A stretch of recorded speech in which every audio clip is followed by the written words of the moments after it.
Now, question from the mic on my left hand side. My name is Prem Advani. I am from New Delhi, a retired senior citizen, non-Muslim. My question is that Islam, with a glorious past, should continue to be more glorious with the present time. I wish that the Muslims should give more transparency and access to what activities are being conducted from the grassroots level of madrasas and masjids and so on, so that the people should feel what is going on. The truth should be transparent. My main aim is transparency. Thank you. The brother asked a very good question. Before you answer the question, I would just like to throw some light. The sister had asked earlier question, 3 questions. And that reminds me that my daughter, who had come last, she had said a song, "Don't talk to me about Muhammad," peace be upon him. And the coordinator said, please pay attention to the words, what she's saying. And if you heard the words carefully, it's the Sirat of Muhammad Sallallahu Alaihi Wasallam, that once Muhammad Sallallahu Alaihi Wasallam was going, he finds a companion as a stranger. She starts speaking against the Prophet. Oh, the Prophet Muhammad Sallallahu Alaihi Wasallam is a bad person, don't talk to me. She's telling Muhammad Sallallahu Alaihi Wasallam, that person doesn't know the person is talking to. She tells to the stranger, that person on the road, that Prophet Muhammad is bad, don't listen to him, he causes disharmony, he teaches only about one God, blah, blah, blah. That's what my daughter was saying in that song. Later on, but she says, oh, you're a very good person. But I'm warning you, don't listen to that man Muhammad, peace be upon him. He's a rogue, Nauz Billah. He's a very bad person, Nauz Billah. And so on and so forth. But she says, you're a very good person. You're so kind, you're so loving. Please, may I know your name? Then she says, pardon? What did you say? Am I hearing correct? Your name is Muhammad Sallallahu Alaihi Wasallam? Then she says, Ashhadu an la ilaha illallah wa ashhadu anna Muhammad Rasulullah. So when the traveler realizes that this person is actually Prophet Muhammad, peace be upon him, I have heard from other people that he is the wrong person. This person is so good, she immediately accepts Islam. So our dear sister, when she posed so many questions again, I thought it reminds me of my daughter when she was narrating the seerah of the Prophet in that song. The person, the traveler attacking Islam, attacking the Prophet Muhammad Sallallahu Alaihi Wasallam. But when she comes to know the truth, she says the Shahada. So inshallah, our dear sister also will share the Shahada. And I really ask Allah subhanahu wa ta'ala to open her heart. Our dear brother here asked a very good question. He agrees that Islam had a glorious past, but he says that there should be transparency, especially in the madrasa. Who says no? I'm for you, brother. I'm fully for you. Who says there should be no transparency? Not transparency. I want the non-Muslims to come and study in this madrasa. I'm aware, brother, I'm aware what you're talking about the media. That the media is saying that madrasas are the schools of terrorism. Media says, not you, brother, media. Madrasa in Arabic means a place of dars, somewhat like a university. We can call it a school, call it a college, or call it a university. But the media portrays as though, if you go to a madrasa, you'll become a terrorist.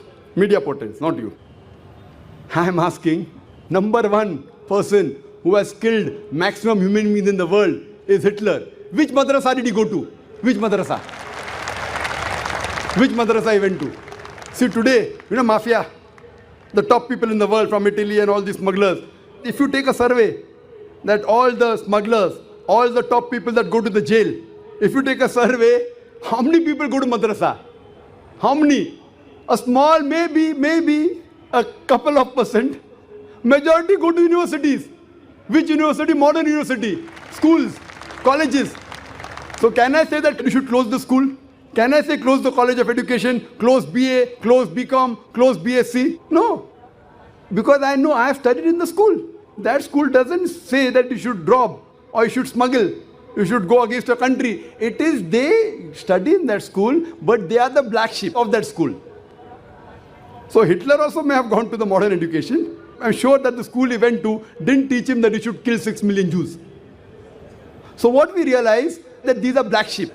So as a whole, every year in this country, there are thousands of people who are passing from madrasas, from Nadwa, from Deoband, thousands of them. So do you say that they're going and killing people? They're not at all. It is the media which portrays.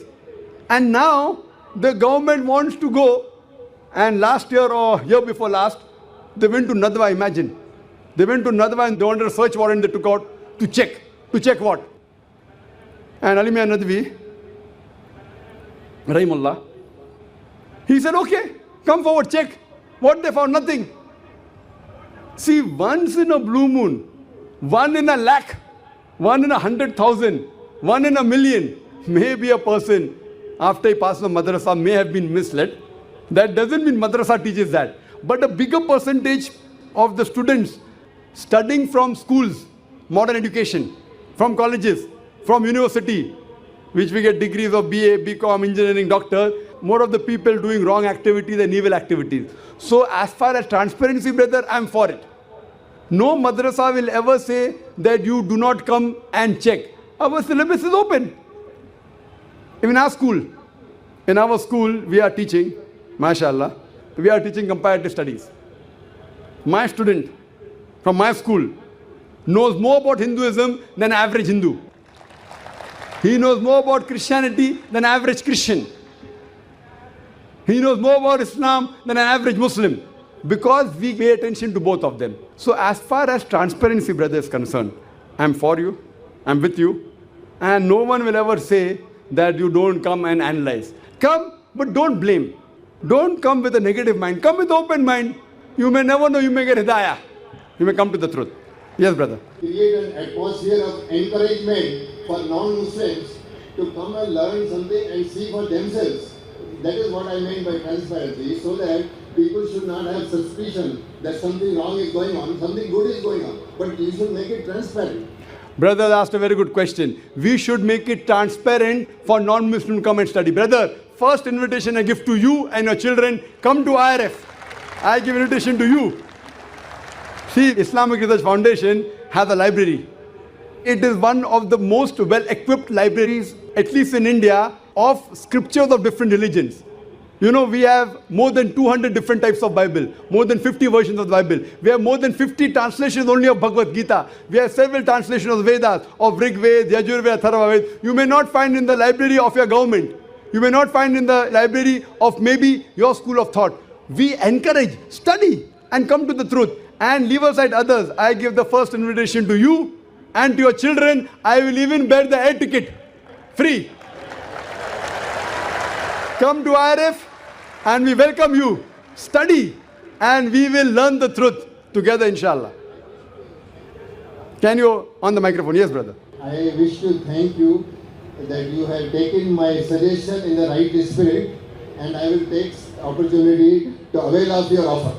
Please, just write to us. I'll send you an air ticket, inshallah.